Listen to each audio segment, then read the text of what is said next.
In this video, we will click on the wall here to paint it. Let's see how to make this project in Scratch. Create a new project in Scratch. Delete the sprite. Upload a paint sprite. Download it from Google and you can attach it here. Now we'll start the coding part. When flag is clicked, I'm going to hide it. So go to looks, use the hide block. It will be hidden. Now forever,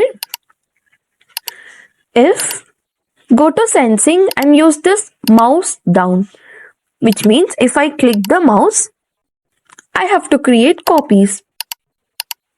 Use this create clone of myself.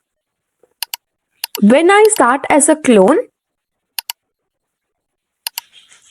go to mouse pointer wherever your mouse is and then show there. Now you can click anywhere in the screen and the copies would be created there. Hope you like this video. Follow us for more such contents. Take care. Bye bye.